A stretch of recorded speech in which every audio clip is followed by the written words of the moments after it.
welcome and great pleasure to see you here. Now, last year I've indicated that Kate Wilkinson will be joining, and I warned her that it's not going to be her last time here, and here she is again. So please welcome the Honourable Kate Wilkinson.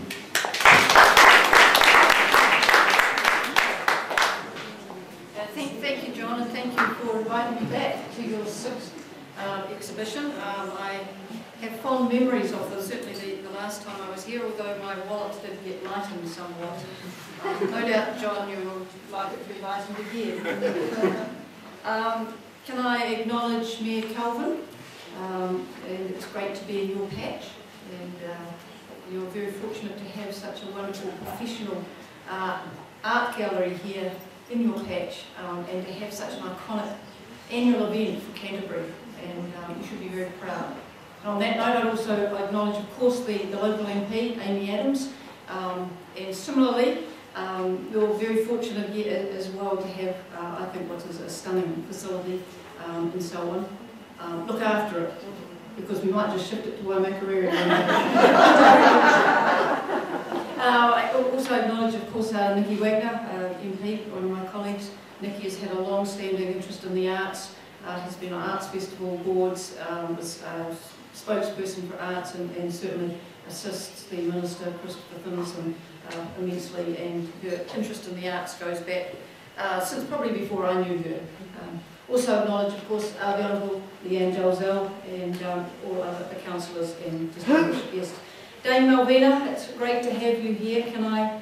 I think it's rather special that we have such a talent in New Zealand, such a wonderful ambassador to New Zealand, such a wonderful ambassador of our talent, of New Zealand talent, and actually a wonderful ambassador to Canterbury and to Selwyn. And it's a wonderful honour to actually follow you in speaking, and I do watch I have watched your progress, and I just think we are so talented in New Zealand. We have such talent. We can see some on the wall, and some, it's different mediums, albeit, but we can be proud as a small country of 4 million people that we really do punch above our weight in terms of our music and our arts and our visuals, and I think we should be proud of that. So can I say thank you, John, for inviting me at the opening of the 6th West Melton Art Exhibition. It is great to be back. It's a wonderful delight. It's a pleasure to be back and to see the exhibition going from strength to strength. Can I give the apologies on behalf of the Minister, Chris Wilkinson. He is unable to be with us tonight.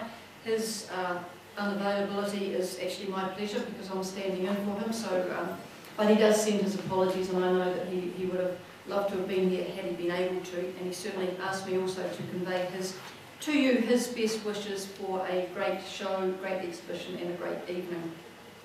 Exhibitions have been called the building blocks of art history for their important role in moving art from the private to the public domain. And I think showing the work of emerging artists alongside the more experienced, established names is a great way to build confidence and experience. Not that I'm an exhibitor, but I understand that exhibiting for the first time can be a somewhat daunting prospect. So it is reassuring for those first-time exhibitors to have the support of others when starting a career in the visual arts. I think it's a great privilege to have such a spectacular landscape painter as Tim Wilson as this year's guest exhibitor. You look at those stunning paintings, and I have to say, one of my newly appointed privileges is as Minister of Conservation, and I get the privilege, and it's one of the perks of the job, I can tell you, to go to places like that, and you feel that you can touch it and feel it, and for bringing that realism to us, and to have it on the wall in West Melton is a real treasure and a real treat. So I don't think there'll be anybody who is not moved by some of that landscape, the beauty of our natural environment, and that is just so well reflected in Tim's work. I understand that this style is referred to sometimes as magical realism, and when you look at those paintings you can actually understand how the magic to it and how it does capture those physical qualities of our landscape and our spirit. And yeah, we do have the best country in the world, and it's great to see the best country in the world reflected in such stunning artwork. Government continues to play an important role in supporting the arts, culture and heritage, and in doing so we make a sound investment in New Zealanders' well-being and our international image as well as our economy. And I think the arts is one of those non-partisan portfolios as well. Whatever spectrum, whatever part of the political spectrum, we appreciate the stunning arts that we do have in New Zealand, and it actually reflects our soul and it reflects our pride in being New Zealanders. We have all sorts of arts from regional museums, historic places, New Zealand Symphony Orchestra, and I know Dame Malvina, you've accompanied the orchestra and they've accompanied you on many occasions. We have a great presence at the Venice Biennale. It covers all spectrums, and support from government acknowledges these institutions and events, and that we know that it enhances our international reputation, our domestic reputation. It enriches our lives, and it provides wider opportunities for the increasing number of New Zealanders working in the creative and cultural industries. We do need a balance between government funding and private sources. A healthy arts sector is dependent on local support, on autonomy, and on the dedication of committed individuals such as John. And in this sense, these community galleries are foundation blocks to that wider sector.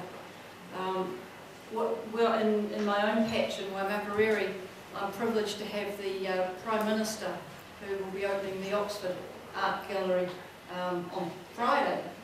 And I know that he is very keen to be there, and that's just going to be a stunning asset to the Oxford community. Last week in Waimakariri we had the Waikuku Art Exhibition, which is an annual event. We've got obviously the Nut Point here. All over the country we have exhibitions, talent, communities working together to actually enrich our lives. And I just think it's stunning, and I think in Canterbury we just have the best art in the country. And I have to say, I think I'm running out of wall space because I think I have about 14 or 15, no doubt John you want to make it 16 original pieces of work, artwork from Canterbury artists on my wall. So thank you, John, for your ongoing commitment to arts, not just in Selwyn and in Canterbury but also nationally, and for making this exhibition possible. Congratulations to all the artists, and I've got my own a couple, whose work is on show here, and to those also who win the awards. I know this exhibition will be a resounding success, and I know that the West Melton exhibition will continue to be an annual fixture, and an annual fixture that we all look forward to on the Canterbury Arts calendar. So it is my great pleasure to be here to declare the exhibitions open, to wish all the artists all the very best, to thank you, John, again, and to wish you all the best for a very enjoyable evening. Thanks so much.